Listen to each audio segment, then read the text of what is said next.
దేవుని పరిశుద్ధ నామమున స్తుతి కలుగును గాక. గుడ్ మార్నింగ్ అండి అందరికీ.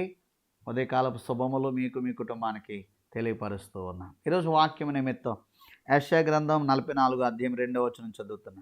నిన్ను సృష్టించి గర్భములో నిన్ను నిర్మించి నీకు సహాయం చేయవాడైన యెహోవా ఇలాగు సెలవిచ్చుచున్నాడు. హల్లెలూయా. నీకు సహాయం చేయవాడైన యెహోవా. చాలాసార్లు మనం అనుకుంటాం, నాకెవ్వరు లేరండి, నాకెవ్వరూ సహాయం చేయరండి, నన్ను ఎవరూ పట్టించుకోరండి, బంధువులు వదిలేశారండి, కట్టుకున్న భర్త వదిలేశాడండి, పిల్లలు పట్టించుకోవట్లేదండి, అన్నదమ్ములు నన్ను చూడట్లేదండి, నాకెవ్వరూ లేరండి, ఎవరు లేరండి, ఎవరు లేరండి. ఎవ్వరు లేరా? ఇక్కడ ప్రభు అంటున్నాడు, నేను నీకు సహాయం చేస్తాను. మనకు సహాయం చేస్తాడు.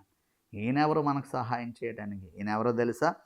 ఇక్కడ అంటాడు, నిన్ను సృష్టించి గర్భంలో నిన్ను నిర్మించి.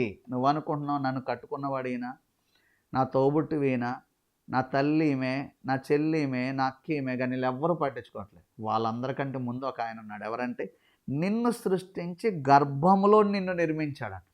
గర్భంలో నువ్వు రాకముందే నిన్ను ఎరిగిన దేవుడు ఒక ఆయన ఉన్నాడు. గర్భంలో నిన్ను సృష్టించకముందే నిన్ను నిర్మించిన వాడు, నీకు రూపం ఏర్పాటు చేసిన వాడు, నీ పోలిక. తోబుట్టు కంటే ముందున్నవాడైనా, కట్టుకున్న వానికంటే ముందున్నవాడైనా, నీ అక్క చెల్లెలు అన్నదమ్ముల కంటే ముందున్నవాడైనా, నీ తల్లి గర్భంలో నువ్వు రాకముందే ఆయన ముందున్నాడు. పుట్టిన తర్వాత వీళ్ళందరినీ చూసి ఓహో అక్క చెల్లి అనుకుంటే వాళ్ళ వైపు చూసే కంటే వీళ్ళందరికంటే ముందున్న దేవుని వైపు చూడు, నీకు సహాయం దొరుకుతుంది. ఆయన మనకు సహాయం చేస్తాడు. ఎందుకంటే నువ్వు ఆయన రూపం, ఆయన పోలిక. మనం ఆయనది రూపంలో ఉన్న మనం, ఆయన సృష్టి మనం. మనల్ని ఆయన విడిచిపెట్టే దేవుడు కాదు, ఆయన నిర్మాణం మనం. దేవుని మహిమ కలుగునగాక.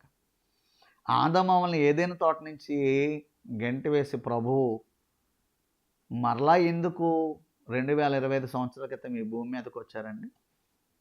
ఎందుకంటే ఆయన నిర్మించుకున్న జనులు, మనుషులు నశించుకోవడం దేవునికి ఇష్టం లేదు. ఎందుకంటే ఆయన ప్రజలు మనం. వాక్యంలో చదువుతాం, తన ప్రజల పాపము నుండి ఆయనే రక్షించున గనక. తన ప్రజలు నశించిపోవడం యేసయ్యకు ఇష్టం లేదు గనక, ఆయన జనాంగం నశించిపోవడం యేసయ్యకు ఇష్టం లేదు గనక. కాబట్టి ఈరోజు నీకు సహాయం చేయవాడైన దేవుడు ఉన్నాడు. హల్లెలూయా. నీకు ఇబ్బందులు ఉన్నాయా? ప్రభు సహాయం చేస్తాడు. బలహీనతలు ఉన్నాయా? ప్రభు సహాయం చేస్తాడు. కష్టంలో ఉన్నావా? ప్రభు సహాయం చేస్తాడు. దిక్కుతోచని స్థితిలో ఉన్నావా? ప్రభు నీకు సహాయం చేస్తాడు. వ్యాధి బాధల్లో ఉన్నావా? ప్రభు నీకు సహాయం చేస్తాడు. దేవునికి సహాయం చేయడానికి సిద్ధంగా ఉన్నావు. విశ్వాసం ఉందా నీకు? నమ్మకం ఉందా నీకు? నమ్మితే నువ్వు దేవుని కార్యాలను చూస్తావు. నీకు దేవుడే సహాయం, దేవుడే నీకు సహాయకుడు. ఆధారం ఆయనే, ఆశ్రయం ఆయనే, నమ్మకం ఆయనే. నమ్మిన వారికి నమ్మదగిన దేవుడు, దైవం ఆయనే. కాబట్టి ప్రియమైన దేవుని బిడ్డలారా, నిన్ను ముందుకు నడిపించే దేవుడు ఉన్నారు కనుక ఆయన మీద ఆశ పెట్టుకో. హల్లెలూయా. ఏమండి, ఆయన నమ్ముకున్న వారిని ఎవరినైనా ప్రభు విడిచిపెట్టడం మీరు చూసారా? సహాయం చేయకుండా అన్యాయం చేయడం మీరు చూసారా? ఎక్కడా జరగలేదు కదా. ఆది నుంచి ఆయన మీద ఆనుకున్న వాళ్ళందరినీ దేవుడు దీవించారు కదా. ఈరోజు మనల్ని కూడా దీవిస్తారు, మనల్ని కూడా ఆశీర్వదిస్తారు. నీకు సహాయం చేయవాడనైనా యెహోవా సెలవిచ్చుచున్నాడు. ఆయన మనకి సహాయకుడు, ఆయన మనకి సహాయకుడు, ఆయనే మనకి సహాయం చేస్తాడు. కాబట్టి నువ్వు ఒంటరిదానివి కాదు, నిన్నెవరు విడిచిపెట్టేయలేదు. నీతో ప్రభు ఉన్నాడు, ప్రభు నీకు సహాయం చేస్తాడు. ధైర్యంగా విశ్వాసంతో దినదినము ముందుకు సాగిపో. ప్రభువే నీకు సహాయం చేస్తాడు. నీ తలపైకెత్తువాడు ఆయనే. ఆమేన్.